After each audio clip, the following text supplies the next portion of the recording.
السلام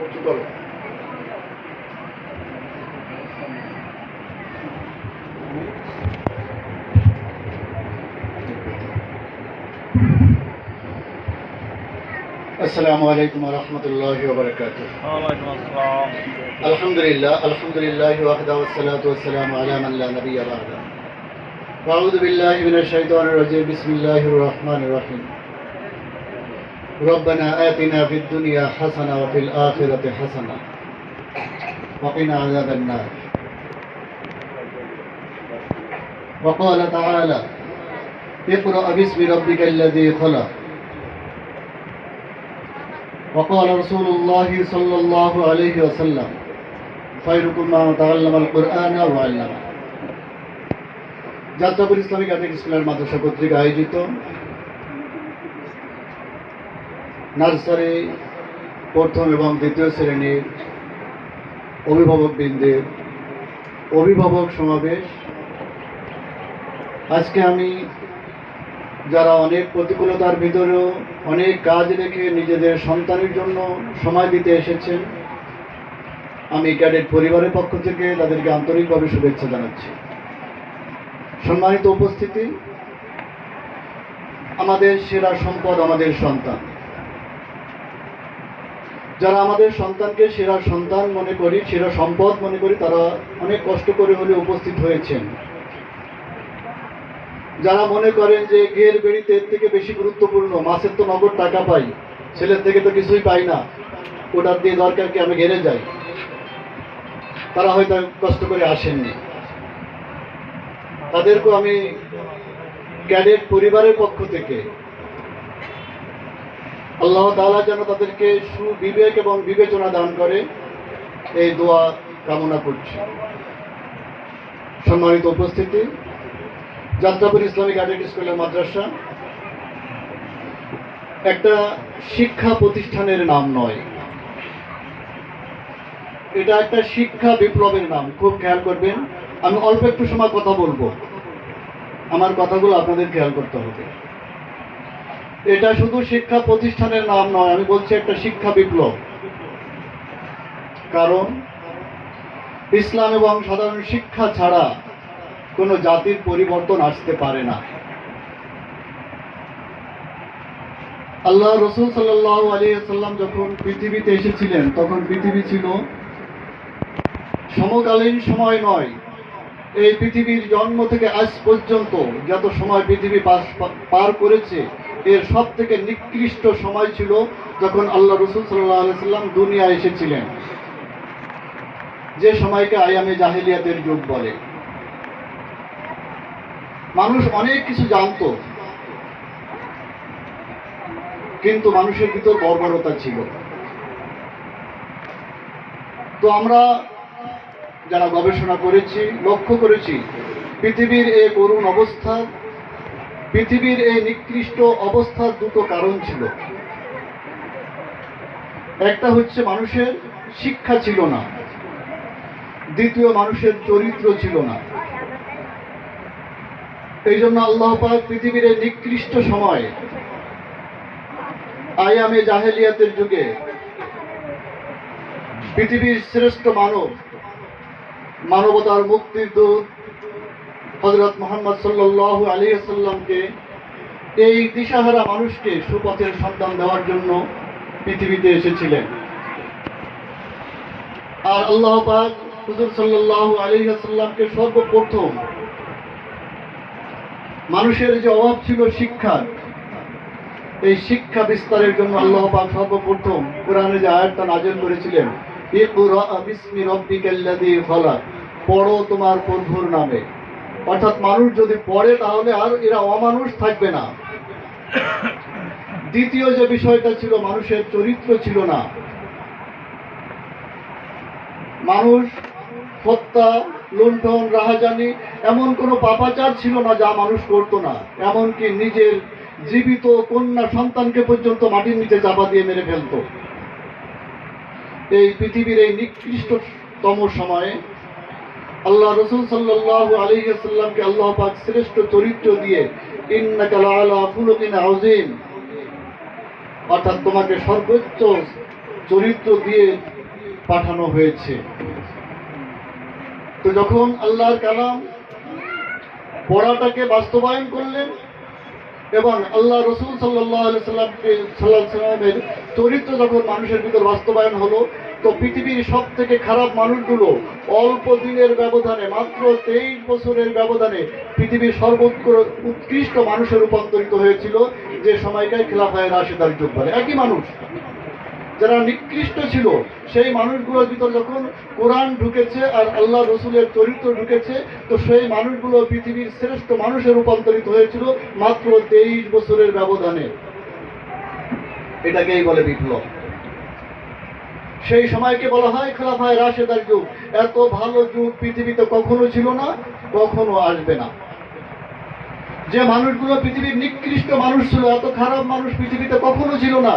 এখনো কেউ পারে, যতই জাহেল হোক না কেন, নিজের জীবিত কন্যা সন্তানকে মাটির নিচে চাপা দেওয়ার মতো এখন কোন ইতিহাস শোনেন যে নিজের বাচ্চাকে নিজের জীবিত অবস্থা মাটির নিচে চাপা দিয়ে ফেলেছে? শোনা যায় না। তাহলে এত বড় নিকৃষ্ট এখনো নাই, আর কখনোই ছিল না। সেই পৃথিবীর নিকৃষ্ট মানুষগুলো পৃথিবীর সর্বোৎকৃষ্ট মানুষে রূপান্তরিত হয়েছিল যে বিপ্লবের মাধ্যমে, সেটা হচ্ছে আল্লাহর কোরআন আর রসুল সাল্লাল্লাহু আলাইহি সাল্লামের আদর্শের মাধ্যমে। Jatrapur Islamic Cadet School and Madrasa সেই আদর্শ বাস্তবায়নের একটা প্রতিষ্ঠান, সেই আদর্শ বাস্তবায়নের একটা বিপ্লব। এই বিপ্লবে আমরা লড়ে আসছি শুরু থেকে। ক্যাডেট পরিবার সবসময় আপনাদের সন্তানকে সর্বোচ্চ জায়গায় নিয়ে যাওয়ার জন্য লড়াই করে থাকে। এটাই আমাদের বাস্তবতা। আমরা শুরু থেকেই আপনাদের সন্তানকে সব থেকে ভালো জায়গায় নিয়ে যাওয়ার জন্য আমরা সর্বোচ্চ চেষ্টা করে যাচ্ছি। আমরা বিভিন্ন সময় আমরা নিজেরাই অবতীর্ণ হই কোনো প্রতিযোগিতায়।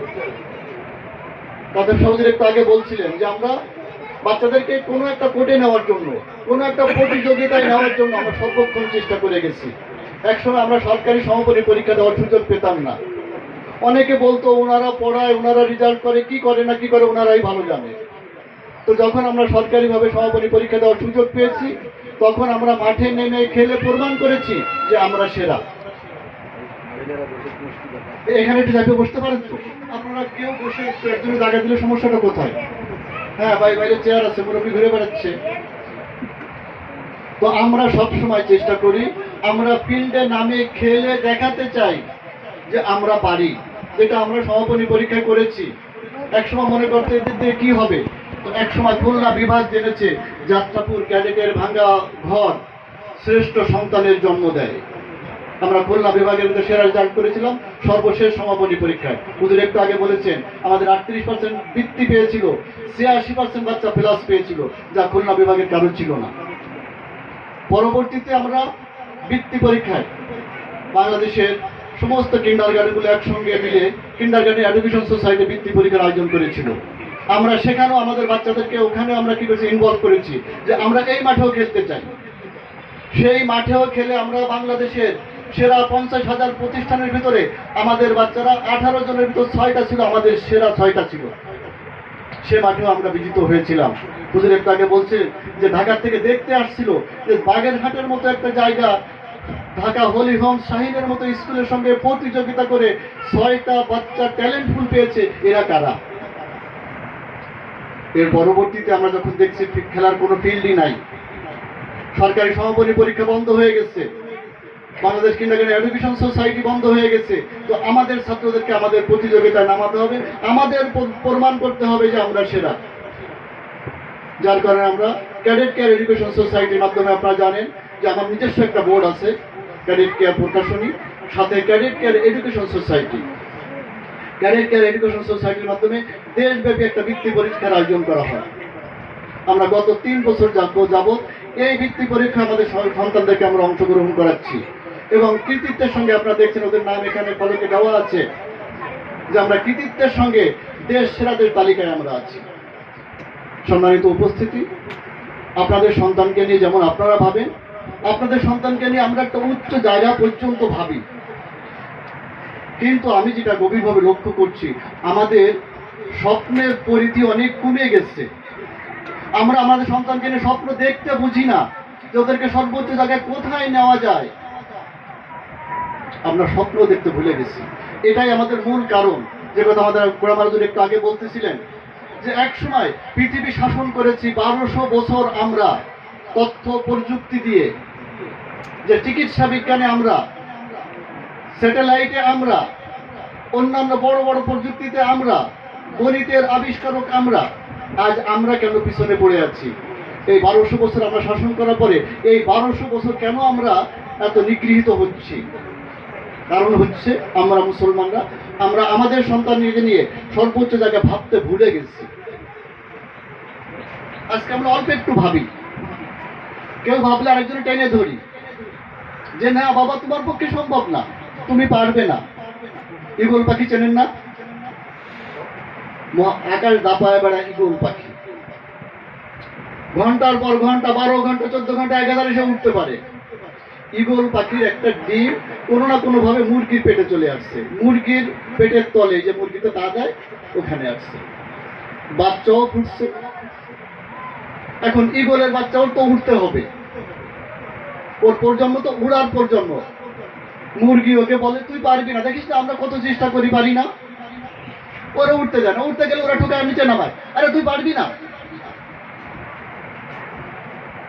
একসময় সে পারে নাই। ওইভাবে কি মুরগির ঠোকর খেতে খেতে সে কি করেছে? মারা গেছে। অর্থাৎ তাকে উঠতে সুযোগ দেওয়া হয় নাই। আমাদের অনেকের সন্তান আছে, অনেক মেধা আছে, সে অনেক দূর যেতে পারে, বাবা বলে তুই পারবি না বাবা, মাও বলে পারবে না, ওর ব্রেনে চাপ পড়বে, ওর কষ্ট হয়ে যাবে, পারবে না বলতে বলতে নিচেই নামাতে নামাতে মা যদি হয় রাজি, বড় হলে আমি হব খেয়াঘাটের মাঝি, ওই পর্যন্ত যে থেমে যায়, যে আর সম্ভব না। আমাদের এই টেন্ডেন্সিটাকে করতে হবে। কেউ মহাকাশ আবিষ্কার করতেছে, কেউ নাসার বিজ্ঞানী হচ্ছে, আমার সন্তান পারে না কেন? কেউ বিশ্ব জয় করছে হিফজুল কোরআনের মাধ্যমে, আমার সন্তান এখানে যাবে না কেন? আপনি দেখছেন তাসরিফের বাপ একটা গরিব মানুষ, তাকরিমের বাপ গ্রামের সাধারণ একটা খেটে খাওয়া মানুষ, কত নিম্ন ফ্যামিলির একটা মানুষ, তার স্বপ্ন কি করছে? বিশ্বকে জয় করেছে। আমারটা পারবে না কেন? আমি ভাবলাম কেন? আমি এত নিজে কেন ভাবি? খুব খেয়াল করতে হবে। এক বাবা আর সন্তান গেছে চিড়িয়াখানায় ঘুরতে, যে দেখে কিছু বড় হাতি বাঁধা, কিছু ছোট হাতিও বাঁধা। তো ছোট হাতিটা শিকল ছেড়ার জন্য খুব টানাটানি করছে, বড় হাতিটাও একটা শিকল দিয়ে বাঁধা, ছোট হাতিটা আর বড় হাতিটা একই ধরনের শিকল দিয়ে বাঁধা। আপনার মানে রথে দেখছেন অনেক সময় ছোট্ট একটা শিকল দিয়ে একটা হাতিকে বেঁধে রাখে, যে হাতে বড় বড় গাছ উপড়ে ফেলে। আপনারা অনেকেই দেখবেন সোশ্যাল মিডিয়ার মাধ্যমে, যে বড় বড় গাছ হাতে উপড়ে ফেলছে, সে হাতে একটা শিকল পায়ে দিয়ে বেঁধে রাখছে আর বসে আছে। তো ছেলেটা বলছে বাবা বড় হাতিটা তো টানাটানি করে না, ও টান দিলে তো শিকলটা ছিঁড়ে নিয়ে যেতে পারে, ছোটটা তো অনেক টানাটানি করছে, বড়টা কেন টানাটানি করে না? তো বাবা বলছে যে এই মাহুতের কাছে জিজ্ঞাসা করে, ওর যে পরিচর্যা করে তার কাছে জিজ্ঞাসা করে বিষয়টা কি। তো বললো যে বাবা এই বিষয়টা কি, ছোট হাতিটা শিকল ছেড়ার জন্য টানাটানি করছে আর বড় হাতিটা বাধা রয়েছে, ও তো টানাটানিও করে না, কারণটা কি? তো বলছে এই বড় হাতিটা ছোট হাতির মতো ছোট থাকতে ওই ছোট শিকল দিয়ে বাধা হতো, ও ছোট প্রথমে কিছুদিন টানাটানি করছে ছেড়ার জন্য, পারে নাই, পরে ওর ব্রেনে সেট হয়ে গেছে যে আমি আর টানে ছিঁড়তে পারবো না, এই জন্য ও আর টানাটানি করে না, ও ছোট চিকুন শিকলে ওখানে থাকে, ও টানাটানি ওর কি হচ্ছে ব্রেনে সেট হয়ে গেছে আমি পারবো না। তা আমাদের ব্রেনে কেমন যেন সেট হয়ে গেছে আমি পারবো না, আমি তো পারি নাই, আমার ভাই পারে নাই, ওর বড় ভাই পারি নাই, অমুক পারে নাই, তাহলে আমার ছেলে পারবে কি করে? ইচ্ছা করলে পারতো না? বড় হাতিটা ইচ্ছা করলে শিকলটা ছিঁড়ে ফেলতে পারতো না?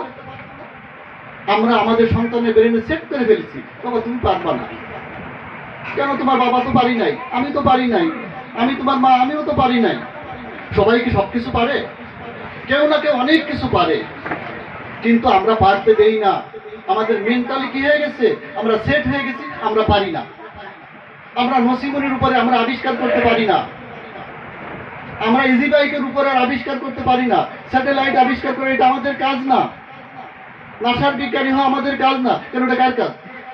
ওটা কোরআনে লেখা আছে নাকি যে ওই নমোটা ওর ওই হিন্দুটা ওর ওই খ্রিস্টানটা নাসার বিজ্ঞানী হবে, তোমার বাচ্চা পারবে না? লেখা আছে কত? কেন আমাদের ব্রেনে সেট হয়ে গেল আমার সন্তান পারবে না? আমাদের ছাত্র এখানের ইলিয়াস, হাফেজ ইলিয়াস, তুরস্কে ও সফটওয়্যার ইঞ্জিনিয়ার উপর থিসিস করছে। ও কয়েকদিন পরে ড্রোন আবিষ্কার করবে। আমাদের ছাত্র, আমাদের এখানের ছাত্র হাফেজ, ও এখন রাশিয়া এখন কম্পিউটার ইঞ্জিনিয়ার উপর থিসিস করছে। ও কয়েকদিন পরে পারমাণবিক বোমা তৈরি করবে। পারবে না মানে?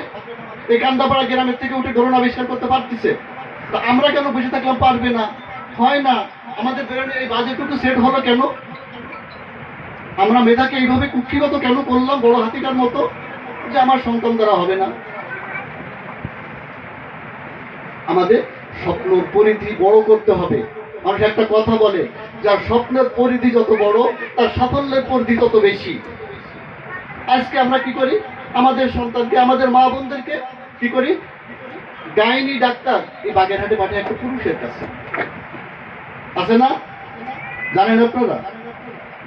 একজন পুরুষ ডাক্তারের কাছে, একজন মহিলা গাইনি ডাক্তার যাচ্ছে, ডাক্তারের কাছে যাচ্ছে একজন মহিলা।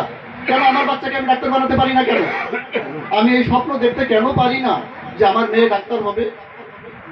ডাক্তার হওয়া তো ফরজ আপনার মেয়ের জন্য। আমি যে কথা বলছি, রব্বানা আতিনা ফিদ দুনিয়া হাসানা ওয়া ফিল আখিরাতি হাসানা, তোমার জন্য দুনিয়ার কল্যাণ চাও আখিরাতে আল্লাহর কাছে, আর আখিরাতের কল্যাণ চাও। দুনিয়ার কল্যাণ আমরা কেন চাই না? দুনিয়ায় আমরা প্রতিষ্ঠিত হতে কেন চাই না?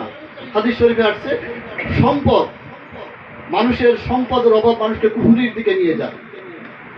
যখন মানুষের কাছে সম্পদ না থাকে তখন সে হারাম খায়, বাজেতা খায়, বাজে মানুষের কাছে কি আত্মসমর্পণ করে।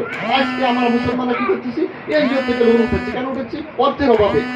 হারাম খাচ্ছি।